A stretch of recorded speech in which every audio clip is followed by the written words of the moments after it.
Hola, ¿cómo están? Bienvenidas, bienvenidos a CNN Prime, una jornada llena de informaciones que revisamos a contar de ahora con los titulares. La ministra Camila Vallejo se refirió a la seguidilla de secuestros extorsivos y negó que el gobierno esté tomando a la ligera este tipo de delitos, recordando que ellos ya han buscado legislar sobre el tema. También señaló que no habrá impunidad en este tipo de delitos y que lo más importante para el Ejecutivo es rescatar a las víctimas con vida. Sobre ese tema más va a estar aquí en el estudio, en exclusiva de CNN Prime, el fiscal nacional Ángel Valencia. Los partidos lanzaron nuevas campañas a favor y en contra para el plebiscito del 17 de diciembre. Mientras el oficialismo se cuadró transversalmente contra la propuesta, la oposición está dividida frente a ambas opciones. Además, el Consejo Nacional de Televisión publicó el formato para la franja electoral, que va a contar con 2 tandas diarias de 15 minutos. Javier Milei y Sergio Massa se enfrentaron en el último debate previo al balotaje en Argentina. En la instancia, ambos abanderados se emplazaron mutuamente con temas como la economía, las relaciones del país trasandino con el mundo y la seguridad. Expertos aseguraron que el candidato oficialista logró un mejor desempeño que su contrincante, quien no se salió de sus casillas como algunos esperaban. Y en el deporte, a solo 4 días del inicio de los Juegos Panamericanos en Santiago 2023, el presidente Gabriel Boric encabezó la ceremonia de entrega de la bandera nacional a la delegación de deportistas del Team para Chile. Los abanderados Tamara Leonelli y Vicente Almonacid fueron quienes recibieron el emblema nacional. Bueno, todo esto y mucho más, porque aquí comienza CNN Prime.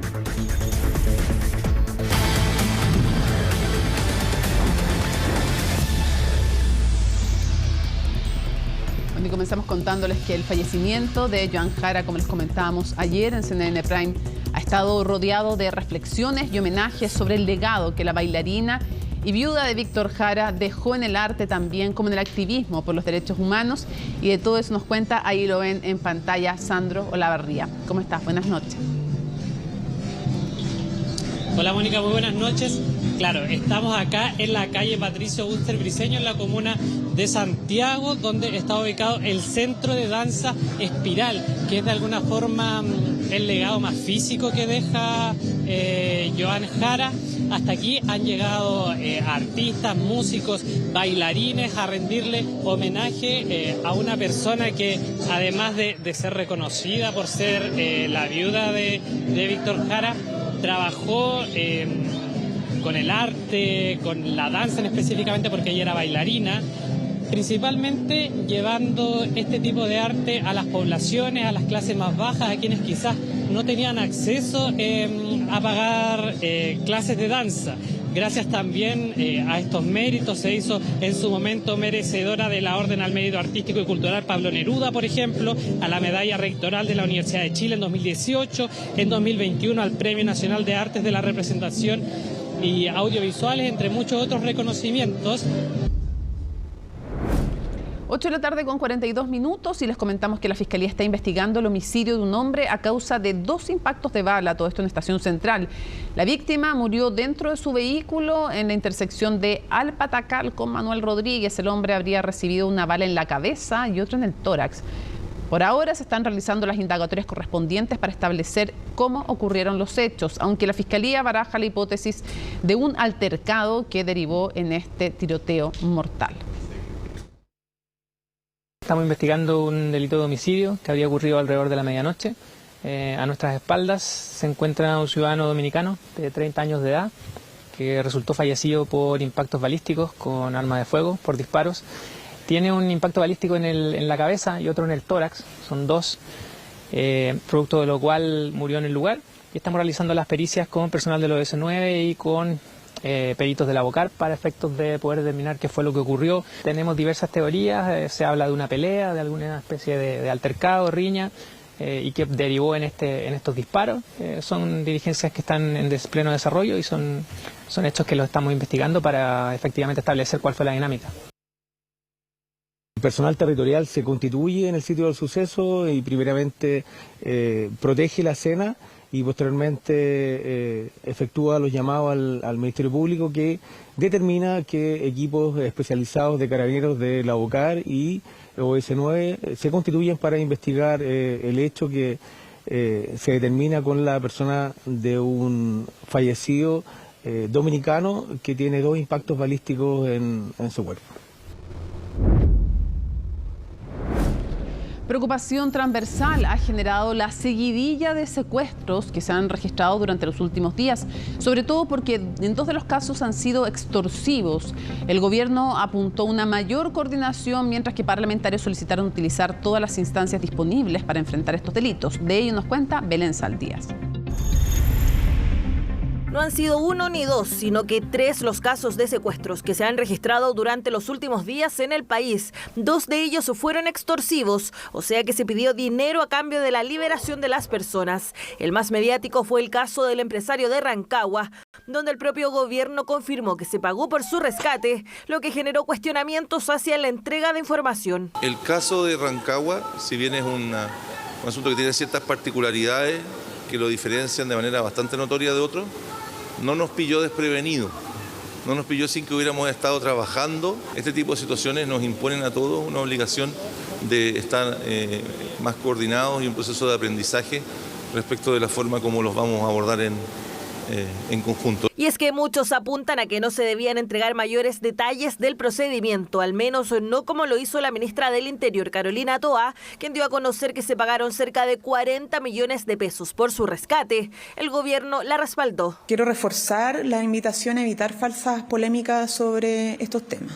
Evidentemente aquí no podemos ni naturalizar ni estar tranquilos con los secuestros, son delitos graves. Quien quiera instalar la idea de que a través de una negociación para pagar los montos que se solicitan por parte de los secuestradores va a haber impunidad, está muy equivocado. Sin embargo, la ministra del Interior no fue la primera persona quien confirmó la información, como muchos acusan, sino que fue el diputado de Renovación Nacional, Diego Chalper, en una entrevista radial. Básicamente se envía un video de Rudy donde queda la tranquilidad de que él está bien. A partir de ahí empieza toda una conversación, obviamente asistida por especialistas de las policías, para llevar adelante una negociación por el rescate. Ese pago se realiza. La pregunta es si efectivamente la entrega de datos en casos de secuestros, como por ejemplo el detalle de cuánto se paga por un rescate, podría tener o no consecuencias negativas. El tema de la entrega del dinero quizás es una información que se tiene que mantener reservada y no dar cuenta ni dar luces de todos los elementos investigativos, porque finalmente puede resultar una mala señal en el sentido que las personas que son parte de una agrupación o son parte de una organización criminal finalmente obtienen un resultado positivo para la organización porque obtienen lo que querían en un inicio. De todas formas, lo que preocupa a la mayoría es el aumento de la ocurrencia de este tipo de delitos a nivel nacional, nuevas tendencias delictivas que se han ido registrando durante el último tiempo, lo que fue catalogado como un desafío. Por lo mismo, se aseguró que ya se ha ido trabajando para enfrentar esta problemática. El secuestro es un delito que tiene una tendencia al alza a nivel del mundo y que además tiene una progresiva relación con el crimen organizado.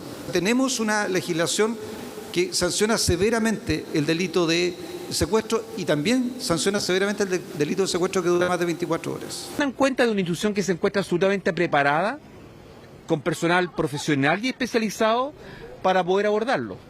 No es casualidad que en ambos delitos la intervención de Carabineros en menos de 48 horas logró no solamente detener a los responsables de estos delitos, sino que también a través de todos los instrumentos que nos entrega la ley, poder también recuperar a las víctimas. Sin embargo, esto no sería suficiente para algunos, quienes han ido más allá y han emplazado directamente al Ejecutivo para que se trabaje con todas las instancias existentes para combatir este tipo de delito. Por otro lado, hay quienes apuntan a que se debería poner un mayor énfasis en la inmigración ilegal, ya que de los detenidos en los casos de Rancagua y de la región de Tarapacá, la mayoría eran extranjeros, por lo que sería necesario poder legislar en la materia. Creemos que llegó el momento de que el gobierno asuma como agenda la agenda de los delitos importados y le dé seguridad a los chilenos en ciertos tipos de delitos a los cuales no estábamos acostumbrados. Y por eso hemos traído el oficio, listo para firma, para que le ponga discusión inmediata al proyecto de ley que tipifica la inmigración clandestina en Chile. Pudimos detectar en su oportunidad que existían delitos de secuestro extorsivo, sicariato, motochorros, préstamo gota a gota y otras formas delictivas que venían desde el extranjero. Eso lo hemos venido advirtiendo hace varios meses y lamentablemente no hemos tenido la respuesta contundente que esperábamos por parte de las autoridades. Nos parece que la crisis que se está viendo en nuestro país de seguridad requiere que haya una instancia coordinada para que funcionemos ahora. Posturas compartidas que podrían permitir trabajar rápidamente en el Congreso, una preocupación que se extiende por todo el espectro político. Todos coinciden en que se deben mejorar e ir adaptando los procedimientos ante el eventual aumento de este y otros delitos importados. Estamos listos para conversar de muchos temas con el fiscal nacional Ángel Valencia. Fiscal, muchísimas gracias por acompañarnos en CNN Prime. Buenas noches. Hola, buenas noches. No, por el contrario, muchas gracias a ustedes por la invitación.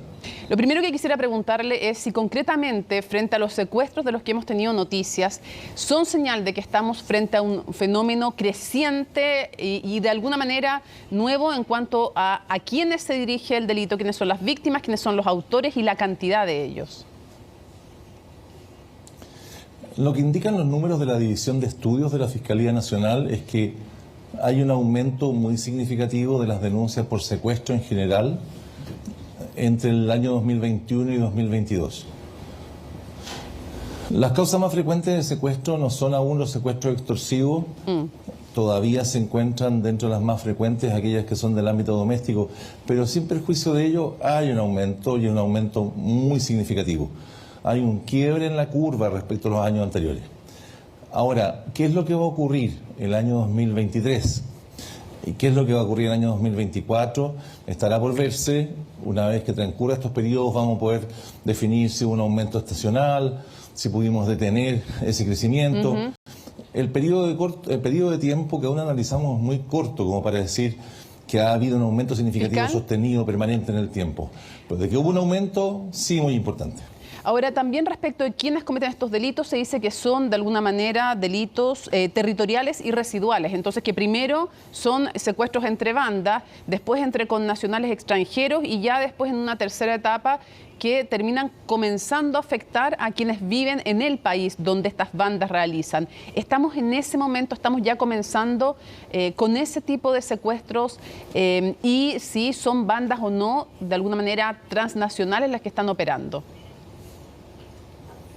Mire, los fenómenos que resultan más preocupantes del último tiempo son aquellos efectivamente en los que participan extranjeros. Tal como se ha podido apreciar en las detenciones que se practicaron en Rancagua hace unos días atrás, de los sujetos que están en prisión preventiva, en muchos de estos casos se tratan de personas que nos ocultan su identidad, que ingresaron de manera irregular, que no se han enrolado, que nos entregan nombres falsos. Entonces, efectivamente, lo que más nos preocupa es este aumento significativo de homicidios en los cuales que tienen carácter extorsivo y en el cual participan ciudadanos extranjeros no identificados o que nos ocultan sus nombres. Ahora, le quiero insistir con que todavía es un aumento sobre el cual es difícil pronunciarse si va a seguir increciendo durante los próximos meses, durante los próximos años, pero sí es una situación preocupante, queremos actuar rápido, de manera enérgica para poder detener esta situación. Se dice que para detener estas situaciones hay dos áreas que son importantes. Una, lograr la identificación de quienes cometen los delitos y la otra, obviamente, la sanción. Respecto a lo primero, ¿tienen todas las capacidades técnicas, y me refiero no solo humanas de capacitación, sino que también técnicas, porque conversando con personas de las policías y también de la Fiscalía y de la Justicia, dicen que hay elementos que les faltan? Me gustaría saber, sin revelar nada que pueda perjudicar una investigación, si efectivamente necesitan fortalecer la parte técnica. Tecnología. Sí, efectivamente necesitamos, sí, por supuesto, necesitamos probablemente mejorar nuestras capacidades tecnológicas, porque, insisto, es un fenómeno nuevo. Claro. Pero Chile tiene buenas capacidades tecnológicas. Si comparamos con nuestros países vecinos, probablemente nuestras expectativas sean mayores a las de los países del resto de la región, pero eso probablemente nos pone en la punta de las capacidades de tecnología en Latinoamérica. Pero, por supuesto, aspiramos a más porque estamos seguros que con mejores medios vamos a poder combatir de mejor manera o perseguir con mayor eficacia estos delitos. Claro, de hecho, me comentaban, por ejemplo, que una tarjeta de prepago extranjera hoy día, con la tecnología que tenemos, no puede ser georreferenciada como sí podemos con un celular que sea de prepago pero local. Entonces, claro que comienzan con estos crímenes, además de otros lugares, a ser complejo. Quisiera preguntarle respecto del otro ámbito, la sanción fiscal. ¿son suficientes las penas que existen para los distintos tipos de secuestro? Y no me refiero cuando hay lo más terrible, que es el secuestro con homicidio, donde sí son muy duras las sanciones. Pero en la otra gama, ¿es realmente lo suficientemente dura la sanción?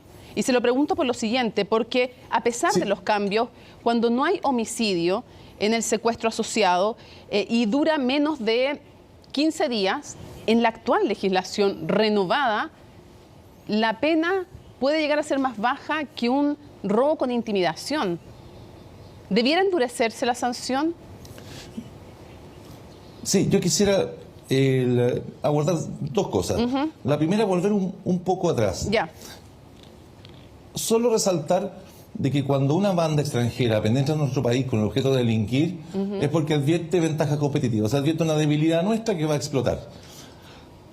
Yo no quiero exponer en televisión cuáles son hoy día los espacios en los cuales tenemos que ir progresando, mejorando, porque va a estar revelando nuestras debilidades. Pero sí, no cabe duda que si ingresan y comienzan a operar es porque han detectado debilidades nuestras e intentan explotarlas. Y luego, respecto del sistema de penas, el delito de secuestro extorsivo, que se extiende por más de 24 horas, tiene una pena severa.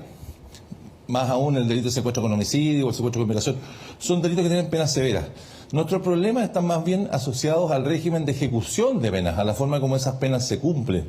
No solo necesitamos penas severas, sino que además necesitamos un sistema carcelario que permite imponer con severidad esas penas.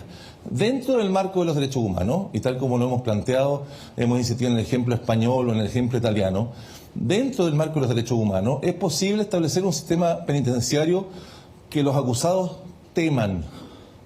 Usted insiste en que sería buena idea fiscal para complementar lo que usted está diciendo. Cuando recuerda el caso español o el caso italiano, sobre todo, ¿usted cree que sería bueno cárceles especializadas o una cárcel al menos especializada en quienes delinquen y tienen relación con el crimen organizado? Lo hemos dicho insistentemente, y aprovechando la ocasión de su pregunta, reitero esa afirmación. Necesitamos un régimen carcelario, particularmente cárceles especiales para los líderes del crimen organizado, que les priven de todos aquellos derechos que la ley, la Constitución y los tratados internacionales nos permiten que les privemos, de tal manera que las teman más que a las bandas rivales, las teman más que a las cabecillas de sus bandas, de tal manera que estos sujetos tengan incentivos genuinos para colaborar y además que eviten que sigan delinquiendo y que sigan dirigiendo la actividad delictiva desde su interior. Entiendo. Mientras no tengamos cárceles que reúnan esas características, por supuesto, podemos seguir elevando nuestras penas, pero nuestra capacidad de disuadir a estos sujetos de seguir delinquiendo en Chile va a ser menor. Sí, igual, fiscal, ¿a usted le parece que están bien las sanciones? Porque entiendo lo que tiene que ver con el régimen penal, que parece fundamental lo que usted está afirmando, pero igual cuando comparo un secuestro que no tiene homicidio y va entre 5 y 15 años y un robo con intimidación va entre 5 y 20 años, ¿no debiera ser más dura la sanción? Debería ser a lo menos la misma. Okay, y probablemente más dura considerando los riesgos objetivos a los que se someten las víctimas. Pero al Congreso a quien le corresponde decidir si corresponde o no corresponde aumentar esas penas, pero le quisiera insistir, podemos aumentar las penas, pero si no asociamos a ello un cambio en el sistema carcelario que nos permita segregar adecuadamente a los presos y establecer también cárceles especiales para los líderes del narcotráfico, esos aumentos de pena pueden diluirse. Entiendo. Quiero ir a otro tema que tiene que ver con diluirse como efecto disuasivo. Sí, claro, entiendo, como efecto disuasivo. Quiero preguntarle respecto de un tema que se suponía que era una súper buena noticia y parece en el papel buena noticia, que con los cambios a la ley de drogas, la plata que vendría de la incautación de drogas iría para reforzar capacidades de las policías y la fiscalía. Eso parece en el papel súper buena noticia y de toda lógica, ¿no? Algo que se ha pedido durante harto tiempo. Pero quiero preguntarle si es efectivo que dentro de la discusión que se está teniendo, existe la idea de que esos fondos que se le entreguen por incautaciones a las instituciones se les resten del presupuesto general que se les ha concedido, y si no es esto un contrasentido y un desincentivo, ¿sería un error que terminara siendo así? A mí me parece una mala idea, o sea, una mala medida. Y de hecho, la posibilidad de incautar esos dineros y de incautar esos bienes y destinarlos a las policías o a la fiscalía es una medida exitosa en el extranjero. En Roma, por ejemplo, la Escuela Superior de la Magistratura, que está a cargo de la capacitación de los fiscales y los jueces, sus oficinas se encuentran en un departamento que fue incautado un mafioso en Roma. Por supuesto, si los fondos que eventualmente el Ministerio Público contribuye a recaudar para que se le decomisen a los miembros del crimen organizado, luego se descuentan de nuestro presupuesto, parece que no es una buena idea. ¿Me confirma usted que ha estado esa idea en discusión? ¿Ha rondado esa idea? Existen discusiones de esa naturaleza entre las autoridades que han estado evaluando la forma como esto se va a aplicar. Yo no quisiera afirmar que ello va a ocurrir en definitiva, pero si ocurriese me parece que desvirtuaría el sentido de la ley recientemente dictada. Así parece. Quiero preguntarle respecto al tema de los pagos. Por un lado, que nos explique quién decide cuándo y cómo se paga. ¿Es la familia de la persona secuestrada la que tiene esa potestad? Más allá de este caso, no estoy hablando del caso de Rancagua, no quiero para nada pedirle antecedentes que puedan complicar, pero sí quisiera preguntarle, fiscal, ¿quién decide genéricamente el tema del pago y si es efectivo que se recomienda siempre el pago, como ha dicho el subsecretario Monsalve? En el contexto de un homicidio, de un secuestro, disculpe, que normalmente sí, de un secuestro, que es una situación crítica. Es una situación crítica tanto para las familias como para las policías y para el Ministerio Público. La decisión de acceder o no acceder a las exigencias de los secuestradores tiene implicancias éticas, de política criminal, de distinta naturaleza.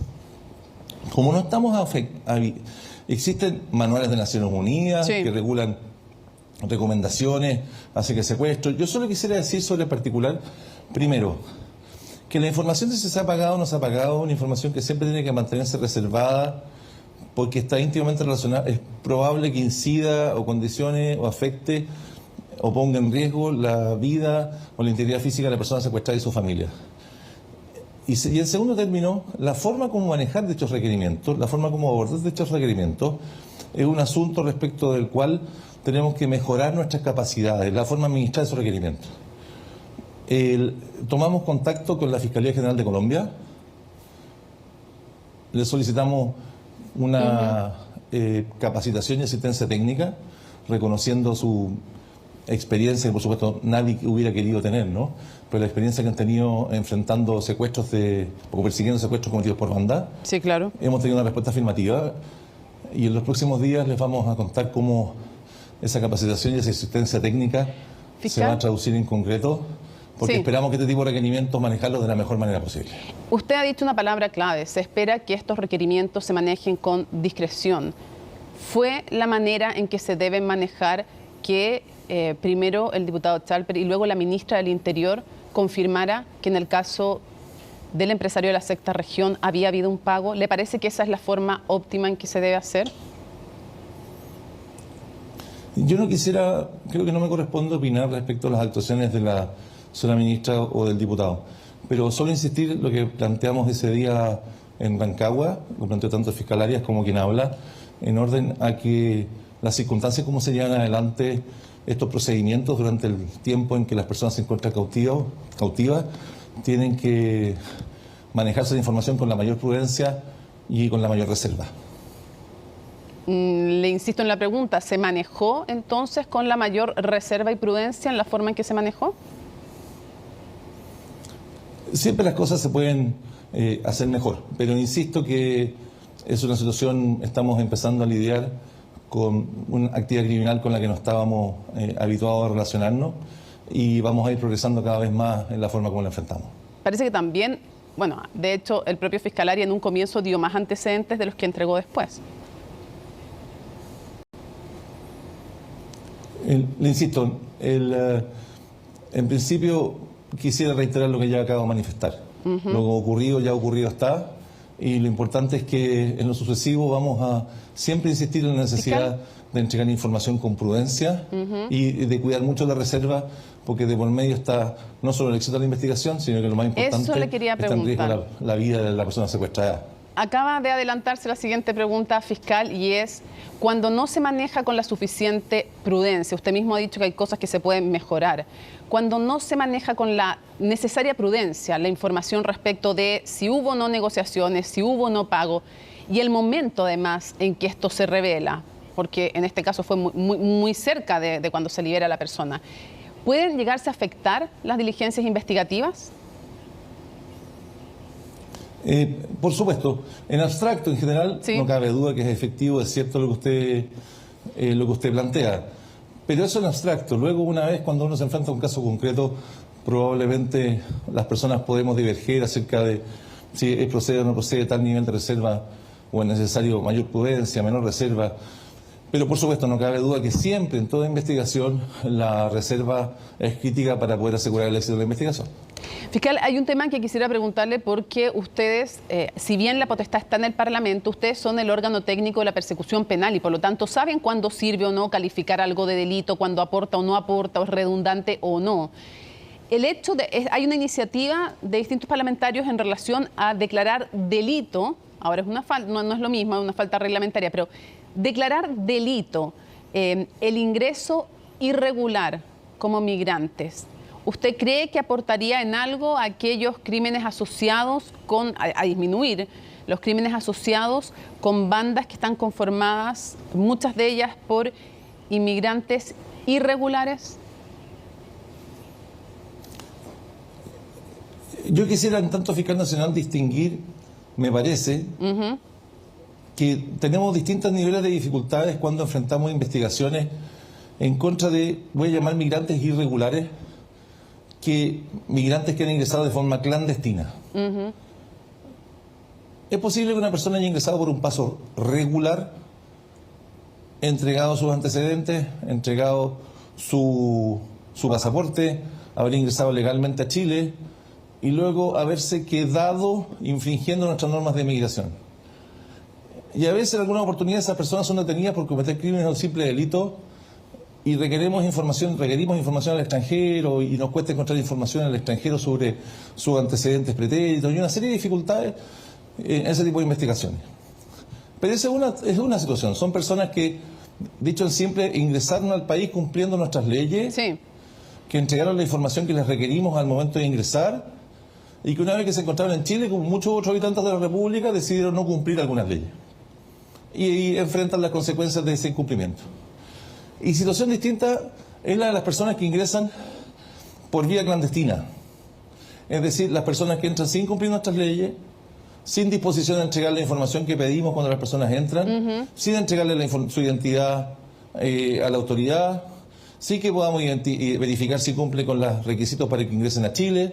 Y en consecuencia, una vez que se les detiene, no conocemos su identidad, no conocemos su antecedentes. ¿Eso es lo que habría que perseguir penalmente? Y me parece que ambas situaciones representan dificultades muy distintas para la investigación y probablemente no es razonable que ambas situaciones las tratemos de la misma manera. O sea, lo que habría que privilegiar como creación de figura delictiva es más bien el ingreso que usted bien puntualiza clandestino.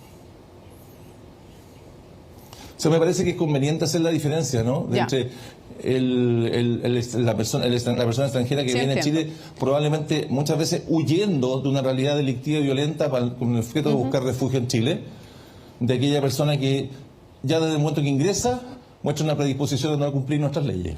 Brevemente, pero se nos acaba el tiempo, pero tengo que pasar por el tema del caso Convenios. Lo primero, usted hace poco tiempo cuando conversamos acá en CNN Prime, dijo que no tenía la Fiscalía ningún antecedente respecto de una eventual, porque son los tribunales los que sancionan finalmente si sí o si no, pero dijo que no había ninguna en Fiscalía antecedente que permitiera pensar en una eventual participación de la diputada Pérez respecto al caso Convenios. ¿Ha cambiado esa percepción en la Fiscalía? Yo, de serle franco, no recuerdo haber dicho eso. Sí, lo dijo, se lo puedo mostrar si quiere. Solo quisiera decir... Para ese entonces dijo, por ahora, no se preocupe, dijo por ahora, se lo muestro, o sea, de verdad que sí. Sí, no se preocupe. Está bien. Pero si lo dije, quisiera insistir en lo siguiente. Esas son investigaciones reservadas. Había consideración del tipo de delitos que eventualmente se pudieron haber cometido. Son investigaciones que se siguen de manera reservada y en consecuencia me está vedado poder entregar información adicional respecto de si existen o no existen antecedentes en contra de una persona determinada, especialmente como por ejemplo un parlamentario que permita atribuirle la comisión de un delito. Le pregunto... De momento me está impedido, son los fiscales a cargo de las causas los que tienen que manifestar aquello en la medida que la necesidad de investigación lo justifiquen. Ya, técnicamente, el jefe de asesores del segundo piso, Miguel Crispi, ¿es un funcionario público a su juicio que esté regido por el deber de denunciar eventuales delitos? Me parece que conforme a las normas del Código Penal es un funcionario público y en consecuencia recaen sobre él las normas sobre la obligación de denuncia. Más allá de que esté a contrata, dada la función que cumple, usted dice es funcionario público. Más allá de que esté a honorario. El Código Penal tiene una regla especial. Sí, lo que ocurre es que, para evitar, no se malinterpreten mis palabras, el Código Penal establece una regla especial respecto de quienes se entiende que son empleados públicos. Y en mi parecer, las personas que se encuentran contratadas en régimen bajo contrata en una institución pública se encuentran dentro del marco de esas obligaciones para los efectos del Código Penal. Sí, cierro con una pregunta también que es súper fácil de despejar porque no es de revelar antecedentes, sino que es un tema técnico. La diputada Pérez dijo, como hemos escuchado a otros en otras ocasiones, yo no pensé que aquí había delito. Entonces yo quiero preguntarle, como todo funcionario público tiene la obligación de denunciar eventuales delitos, y usted me explicó la otra vez que para eso tenía que haber una convicción de delito y una serie de antecedentes, ¿basta con que un funcionario público diga, miren, yo no creí que era delito para que, de alguna manera, dicho en lenguaje poco técnico, zafe de la obligación legal de denunciar en un plazo que no sé si es 24 o 48 horas un eventual delito? Me parece que ni el Código Penal ni el Estatuto Administrativo exigen que todas las personas que tienen la calidad de empleo público sean abogadas. Por lo tanto, es perfectamente posible que una persona crea que un hecho es delito y en consecuencia que revista caracteres de delito lo denuncie y cometa un error para bien o para mal, ¿sabes? Por lo tanto, no se exige ese nivel de precisión y detalle, ¿no? En consecuencia, afirmar yo pensé, yo creí, me imaginé, suele no ser considerada una excusa o una razón suficiente. Ya. Fiscal, solo un sí o un no. No ha habido ningún tipo de privilegio para el alcalde en Temuco, el alcalde Renaico, respecto de su forma de entregarse. Y cierro con esto porque se nos súper acabó el tiempo. No. Así de breve, ok. Ya, no ha habido ningún... No era para que fuera tan breve. No, ninguno. Eso es absolutamente descartable. Ningún tipo de privilegio. Ok. Fiscal Nacional, quiero agradecerle que nos haya acompañado en CNN Prime. Que tenga muy buenas noches. Buenas noches, que esté muy bien. Y ahí está. Ya está a disposición de todas ustedes y de todos ustedes la entrevista exclusiva con el fiscal nacional. Entre otras cosas, habló del tema de los secuestros, admitió que faltan capacidades tecnológicas en la Fiscalía y en las policías, aunque estamos muy en punta respecto a América Latina, estamos lejos de otros países con mayor tecnología. Es un fenómeno preocupante, un fenómeno en aumento el tema de los secuestros. Dice que si se va a penalizar hay que poner más énfasis respecto de la inmigración a través de pasos clandestinos, más que de cualquier migrante que esté en condición irregular, pero que previamente haya entrado entregando su información, que es respecto a los clandestinos, a quienes hay que apuntar, cree él, penalmente. Dijo además que efectivamente hay que subir la pena para lo menos igualarla a el robo con intimidación, una norma que fue recién modificada, pero que en algunas hipótesis de secuestro, cuando duran menos de 15 días y cuando no hay homicidio asociado o intento de homicidio, tienen la misma penalidad, tiene menor penalidad de hecho incluso que el robo con intimidación, por lo tanto habría que ajustar eso a juicio del fiscal nacional. Y también respecto del caso Convenios, en algo muy noticioso, el fiscal nacional dice que Miguel Crispi es funcionario público y por lo tanto, desde el punto de vista del Código Penal, más allá de la forma en que esté contratado por sus funciones, se le considera penalmente como funcionario público y si conoce eventuales delitos tiene la obligación de denunciarlos.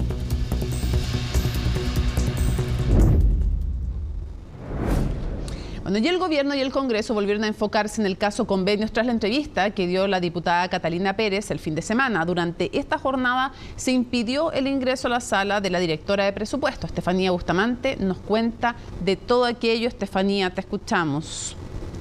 Muy buenas noches. Hola Mónica, muy buenas noches. Y claro, son distintas las reacciones que ha generado la entrevista de la diputada Catalina Pérez, quien está con la militancia suspendida en Revolución Democrática durante un año. Conversó respecto al caso Democracia Viva, sabemos que es el caso cero del denominado caso Convenios y donde entregó distintos detalles también de lo que ha sido, por ejemplo, decía ella, rearmar su vida política, también su vida personal. Recordemos que el representante de Democracia Viva fue su pareja, hablamos de Daniel Andrade, también del Seremi de Vivienda en Antofagasta, el ex Seremi, Carlos Contreras, que fue su jefe de gabinete. La diputada ubica varios momentos en la cronología que ha sido puesta en duda por parte de la oposición. Dice que se enteró en enero de una pregunta que se le había hecho acá en el Congreso respecto a el vínculo que tenía Daniel Andrade con una fundación. Dijo ahí la parlamentaria que le había consultado a quien en ese entonces era su pareja, le había dicho que estaba todo en regla, pero no es hasta junio cuando recibe esta carta de la Asociación de Funcionarios del Serviu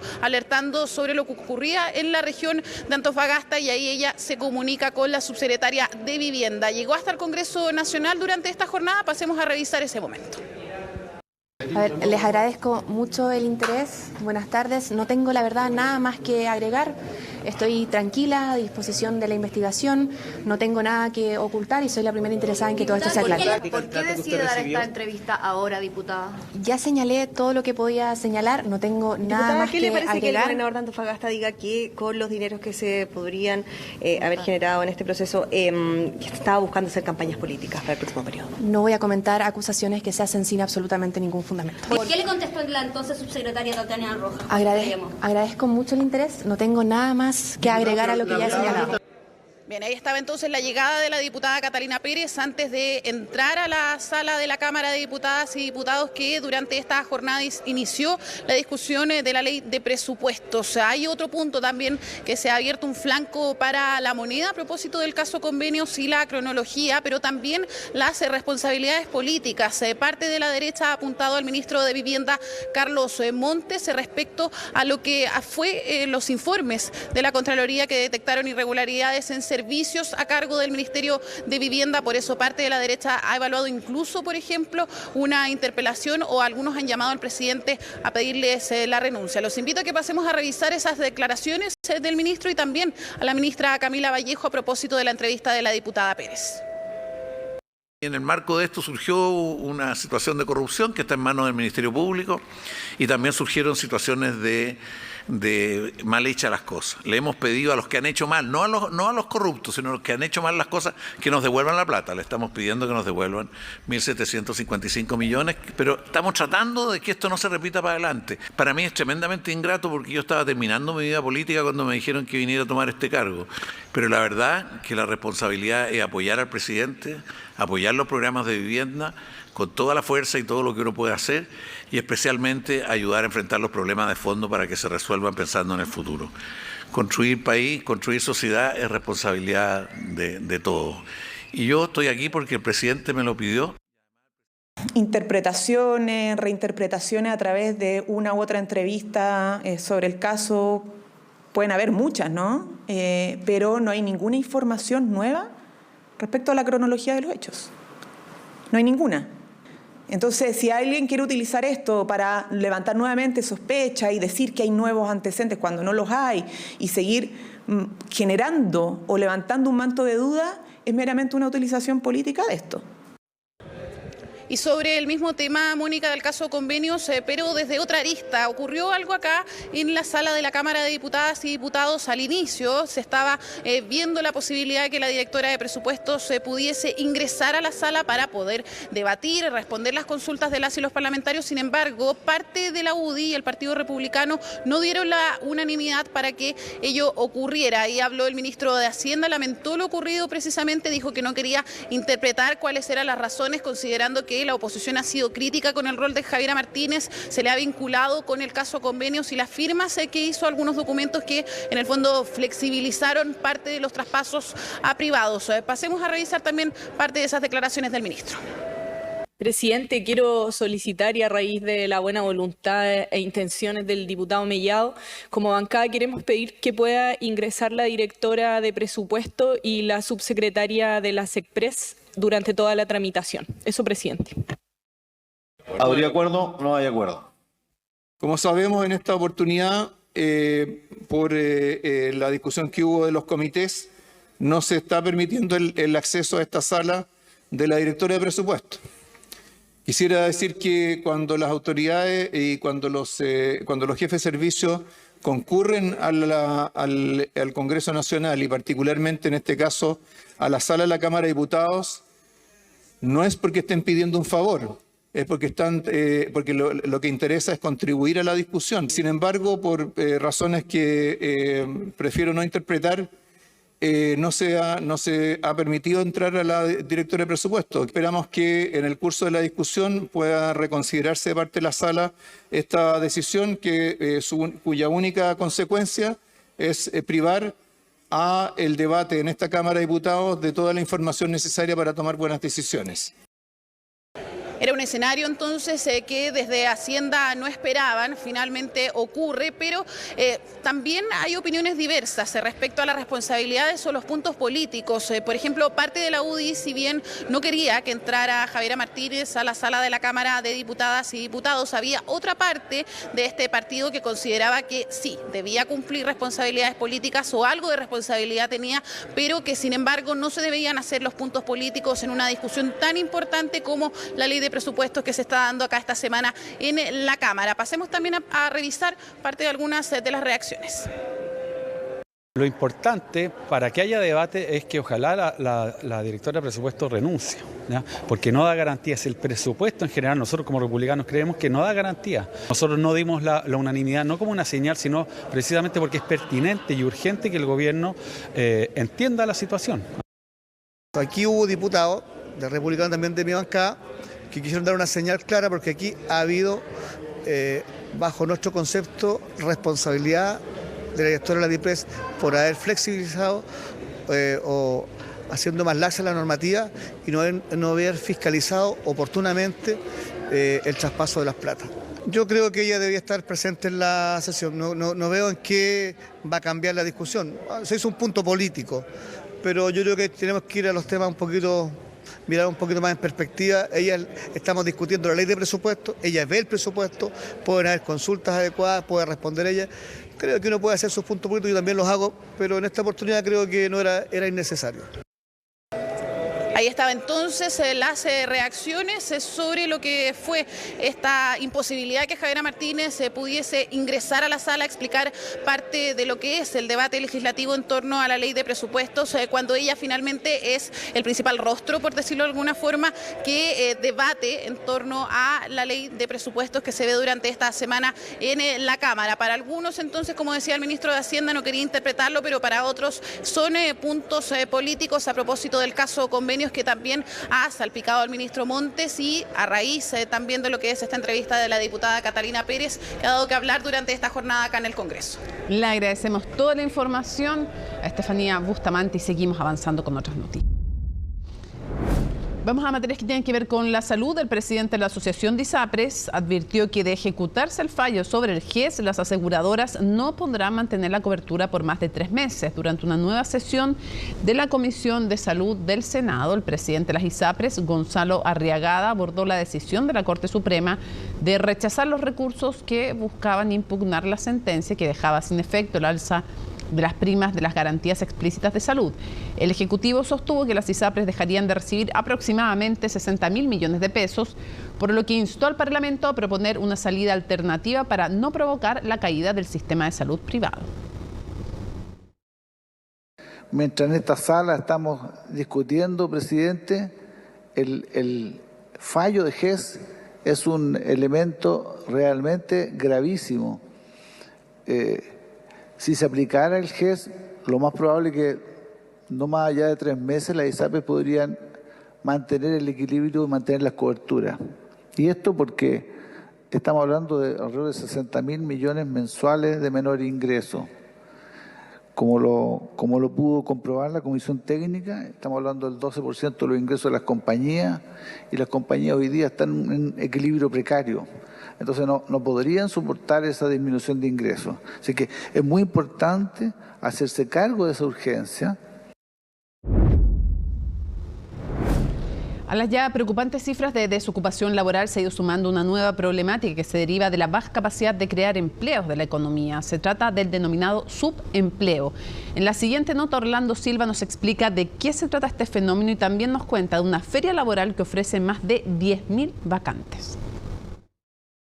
Lo que yo sé y manejo mejor es de garzón. En este minuto no te voy a mentir que si hay alguna posibilidad de un empleo y que me convenga, lo voy a tomar. Lo que venga también, por lo que encuentre también, porque no me puedo regodear a esta altura. Me he tenido que buscar, digamos, en otras áreas que se acomoden más o menos a mi habilidad. Bajar las expectativas salariales, aceptar un empleo menos calificado o trabajar a medio tiempo, lo que sea con tal de encontrar un ingreso estable, es parte de lo que viven hoy miles de chilenos que son parte de ese 8,9% de desocupación que hoy tiene el país y que tiene como problemática más evidente el desempleo, pero que también genera consecuencias incluso para quienes hoy tienen un trabajo, los denominados subempleados. Este subempleo puede ocurrir por 2 razones. Una es el subempleo por insuficiencia de horas, trabajar una jornada parcial, pero de manera involuntaria. La segunda es el subempleo por calificaciones. En definitiva, se están conformando con cualquier tipo de trabajo, aunque no sea adecuado, ¿cierto?, a su nivel educativo. ¿Qué significa para la persona que está sufriendo de un desempleo parcial o encubierto? Según estas estimaciones, de los 180.000 empleos que se han creado durante el último año, el 59% de quienes ocupan esos puestos de trabajo estarían en esta condición de subempleo. Pero esto además ha generado otro fenómeno, que es el fuerte aumento de personas que, pese a tener trabajo, están activamente buscando otro, y que hoy supera las 617.000 personas. Eso es un crecimiento del 28% anual, por lo tanto estamos hablando de un crecimiento muy fuerte de este fenómeno. Al final del día, estas personas que se encuentran ocupadas, pero están activamente buscando otro empleo, compiten por la obtención de los puestos de trabajo con los desempleados. Esto se puede traducir en mayores dificultades para reducir la tasa de desempleo y aumentar los tiempos de duración del desempleo. De hecho, otro fenómeno emergente que viene ocurriendo esto en los últimos 3 meses tiene que ver con que la duración del desempleo está aumentando. Por eso, en un contexto en que se hace cada vez más difícil encontrar trabajo, cualquier instancia para encontrar uno se agradece. Por ejemplo, la feria laboral que se inauguró hoy y que ofrece más de 10.000 puestos de trabajo a lo largo de todo el país. Más de 10.500 vacantes, puestos de trabajo, el 41% de los cuales no exigen experiencia previa, lo cual muchas veces es un obstáculo para personas que buscan trabajo por primera vez. Además, hay 2.000 puestos de trabajo que están adscritos a la ley de discapacidad. Hay también psicólogas laborales que van a ayudar para poder conformar un buen currículum, para poder ayudar a las personas a enfrentar una buena entrevista de trabajo. Creemos que de aquí van a surgir muchas oportunidades. Oportunidades que muchos de los que asistieron hoy valoran, ya que, según dicen, la tarea de encontrar trabajo se hace cada vez más difícil. Estamos hablando de 3, 4 años atrás. Mis trabajos eran en un restaurante 1 año, 2 años. ¿Sabes qué? Sale un restaurante nuevo, hago el cambio y me voy y me cambio, no había problema. Pero ahora el cambio es demasiado, uno tiene que aferrarse mucho a un trabajo, aunque no le cueste, aunque no le guste, porque es muy complicado salir ahora a buscar. Está difícil, muy difícil. Hasta personas de mi familia, o sea, de mi familia también tienen título y todo, y también le ha costado mucho encontrar trabajo. No, hay poca oferta. Está a la baja el tema. Yo trabajo en sistemas de construcción, o sea, en la construcción, porque es que está complicado. Y por eso, aprovechando la presencia de la titular de trabajo, desde la CPC reiteraron el llamado al gobierno a tomar medidas para impulsar el crecimiento. Para nosotros es vital que se impulse decidida y definitivamente el crecimiento y la inversión. Es ahí donde podemos relevar entonces y sacar lo mejor de nosotros en materia de empleabilidad, que es el mecanismo más digno para realmente llevar adelante las políticas sociales. Y yo creo que el gobierno está en esa misma línea, el país tiene que crecer.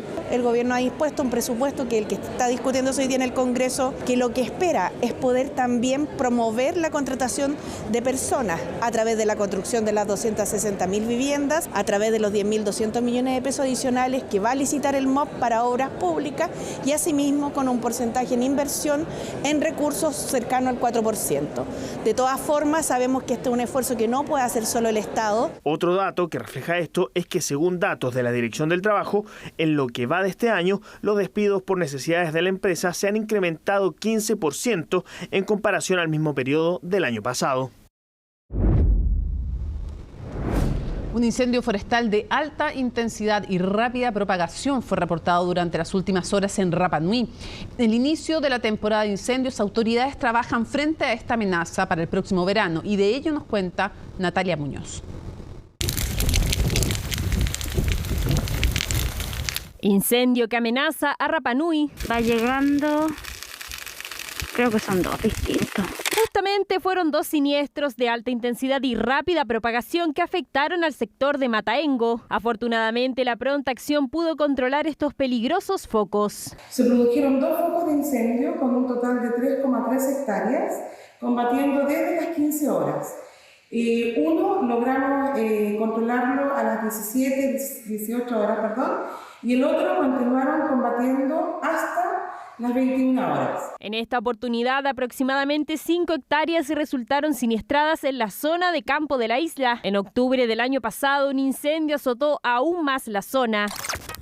El humo que aún emerge desde la tierra es solo una muestra de lo que dejó el incendio que afectó a Rapa Nui. Estas imágenes marcan lo que puede alcanzar un incendio descontrolado, el que dejó un daño irreparable en el patrimonio de la isla, consumiendo 60 hectáreas de sitio arqueológico, un problema que ya tristemente se hace usual. En el caso de Rapa Nui se ha dicho hasta el cansancio, allí es importante la ganadería, para que no hagan esto de generar quemas cuando hay viento y cosas que la CONAF está encima de ello y en un diálogo franco pero fraterno. Desde el año pasado se reforzaron considerablemente los recursos en la isla, se hicieron importantes capacitaciones, mejora en el equipamiento de las radiocomunicaciones. El tema cultural de la isla sigue generando estos problemas de incendio.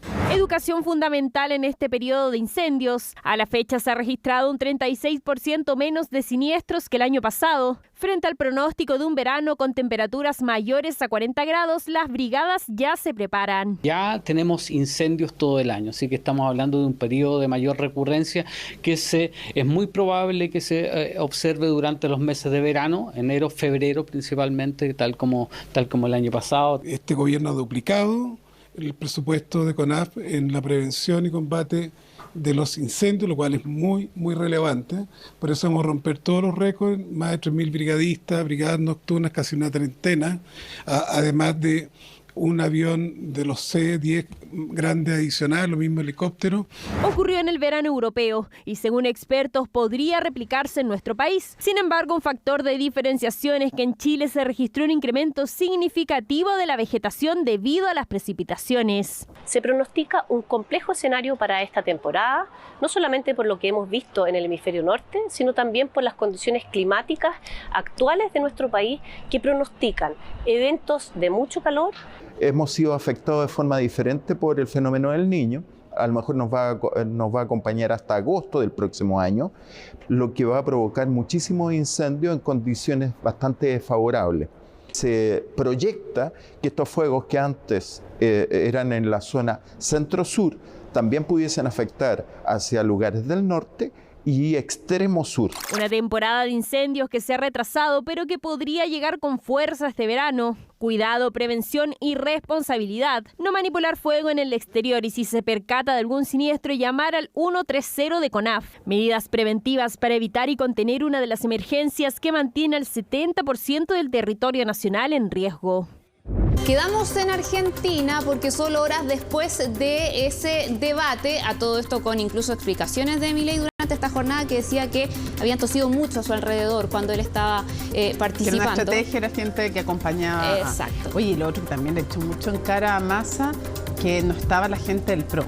Y muchos empezaron a preguntar si había habido alguna ruptura o si estaban alejándose de Milei. Los partidarios, los del PRO, para quienes están en sus casas, son la parte de Juntos por el Cambio, los que respaldaban a Patricia Bullrich, y dentro de esos, no los radicales, sino que los más cercanos a Macri y a Bullrich. Ellos dicen que van a estar como apoderados fiscalizando. De hecho, son toda la maquinaria de fiscalización que no tiene la Libertad Avanza, porque es muy nuevo, y que sí tiene el peronismo que en las PASO le cuidó los votos a Milei, pero no así en la primera vuelta, cuando ya había visto que había crecido mucho. Exactamente. Bueno, a propósito, o más bien en paralelo a toda esta rencilla política en medio de la campaña que todavía tiene sus días ahí para desarrollarse, se entregó un nuevo dato de inflación de la situación económica en Argentina, que sabemos es gravísima. Ya la inflación interanual ya no está cerca del 140%, lo supera, llega al 142% en los últimos 12 meses, 120% en los últimos 10 meses, es decir, desde que comenzó este año 2023, y todo esto luego de que se entregara el índice correspondiente a los precios del consumidor de este mes de octubre, que llega al 8,3%. Es una cifra menor a lo que se registraba el mes anterior, donde incluso llegó a un histórico 12% ahí, comparándose a lo que había registrado Argentina en las últimas décadas, un hito en 1991 similar. Bueno, en esta oportunidad baja la inflación, pero sigue, por cierto, siendo altísima, a tal punto que luego de Venezuela, Argentina es el segundo país en América Latina que registra esta alza en los precios, un tema central en la campaña, pero que hemos visto no ha afectado al candidato que resultó ganador. En la primera vuelta estamos hablando del ministro de Economía, candidato oficialista Sergio Massa, que incluso con estas cifras en su historial logra llegar a este balotaje obteniendo un triunfo en esa primera elección de octubre. Vamos a ver qué es lo que sucede el próximo fin de semana. Ya quedan muy pocos días. Vamos a tener una cobertura especial acá en CNN Chile con lo que resulte de esa elección. Cierre de campaña en Córdoba va a ser Javier Milei. Se están disputando claramente los votos de Schiaretti, aunque en la primera vuelta no hubo tanto voto en Córdoba, pero es un lugar en donde le fue muy mal a Massa, salió tercero en la primera vuelta, en cambio a Milei le fue bastante bien, así es que tiene esperanza en recuperar votos por ahí, entre otros lugares, y va a tener alguna actividad también en la provincia de Buenos Aires, pero no como el cierre que fue, recordemos en el Movistar que estuvimos ahí, no va a ser ahí, y el de Massa todavía estamos a la espera de que confirme el dicen comando. que podría ser una fábrica nuevamente cuando que está bien cerrado y controlado, digamos. Sí. Vamos a cambiar de tema, por cierto, haciéndoles la invitación a que sigan esta cobertura especial que vamos a tener acá en nuestro canal respecto a estas elecciones en Argentina, pero nos vamos a trasladar a Medio Oriente con una guerra que sigue desarrollándose, elevando lamentablemente el número de víctimas fatales en la franja de Gaza. Ya son más de 11.000 las personas muertas desde el inicio de la guerra, y también la situación preocupante que se está viviendo en los hospitales de la franja de Gaza, el más grande de este enclave palestino, Al-Shifa. De hecho, durante esta jornada se reportó la muerte de más de 30 personas, y eso ha llevado a lo que ustedes leen ahí en el generador de caracteres, el emplazamiento que hace incluso el presidente estadounidense, líder de un país aliado estratégico de Israel, a proteger los hospitales en Gaza en medio de estos reportes y también estas imágenes que hemos conocido en la última jornada. Fíjense que en este hospital, el de Al-Shifa, donde además hay muchísimas personas, miles que están buscando protección, se están resguardando. de los bombardeos. Yo les decía, se reportó la muerte durante solo esta jornada de más de 30 personas, entre ellas 3 guaguas recién nacidas. Y al mismo tiempo también las autoridades gazatíes han dicho que la situación, de hecho, ya no están aceptando más pacientes porque no están los servicios funcionando, no hay suministro eléctrico, no hay combustible por el bloqueo que lleva Israel, y eso ha llevado también a que se agudice esta situación, no solo en este hospital, sino que ya hablan las autoridades de este enclave palestino controlado por Hamas que todos los hospitales del norte de la Franja de Gaza están prácticamente sin poder funcionar. Ahora, claro, técnicamente se habla de la Franja de Gaza controlada por Hamas. Eso sí, Israel lo ha puesto en duda durante el día de hoy. ¿Por qué? Porque han comunicado que ya Hamas no tiene el control de la Franja de Gaza. Esa es la versión que entregan desde Tel Aviv, al mismo tiempo que sabemos han ido avanzando también en esta ofensiva terrestre. Tremendo, las imágenes de las guaguitas recién nacidas son brutales, prematuros, que no hay incubadoras, entonces están muriendo básicamente. Exacto. Vamos a cambiar de tema, nos vamos a trasladar a Islandia, donde hay muchísima preocupación por una serie de temblores que se han registrado en los últimos días. Más de 1000 durante el fin de semana, más de 900 solo en el día de hoy, que ha llevado a las autoridades a ordenar el cierre de la Laguna Azul, una zona muy turística, y también llamar a la población a evacuar una península en específico. ¿Por qué? Por esta afectación que están dejando también estos movimientos sísmicos con ahí lo que generan en la tierra, carreteras también que tienen esos quiebres producto de este enjambre sísmico que se atribuye a una eventual alerta por erupción volcánica en un país que sabemos es muy activo en este sentido. De hecho, en los últimos 3 años se han registrado 3 erupciones volcánicas. La más reciente fue en julio de este año, y eso ha llevado también a la alerta que han emitido las autoridades, la situación de preocupación de los residentes y la evacuación. De hecho, hoy día anunciaban que brevemente se le iba a permitir a las personas de esta zona afectada que fuesen a sus casas para recoger sus pertenencias, pero que tenían que salir inmediatamente. Cerramos entonces aquí con la preocupación, entonces seguimos atentos, pero además es que esta grieta es impresionante, o sea, la imagen de esa grieta. Nos vamos entonces a la pausa, pero antes, mira quién te tengo. ¿Cómo estás? Llegó el momento. Qué bien. Llegó el momento con don Rodrigo. ¿Cómo estás? Oye, cuéntanos.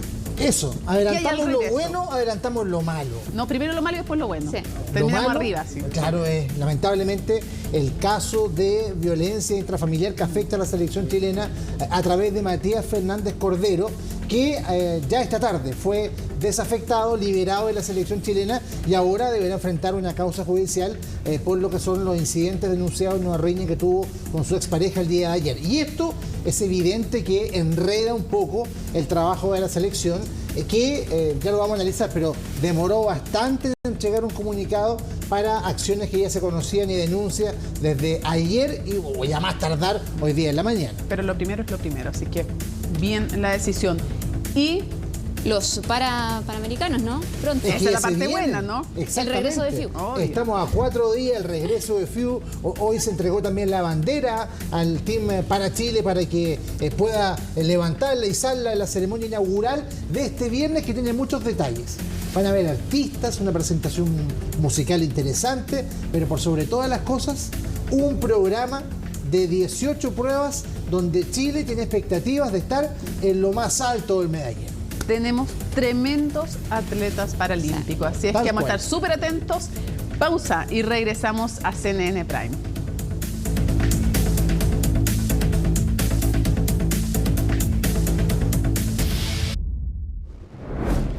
Termina CNN Prime, viene CNN Tiempo y luego, como cada lunes, aquí se debate. Es un momento súper importante en el proceso constituyente porque este viernes comienza la franja electoral y en ese momento ya va a quedar solo un mes. ¿Cuáles son los temas en juego? Miren, y les digo los invitados porque prometen pasión, de verdad, mucha pasión en el programa de cada lunes. Así es que no se lo pierdan. Lunes 13 de noviembre, así estuvo nuestro país y el mundo. Somos CNN Chile. Buenas noches.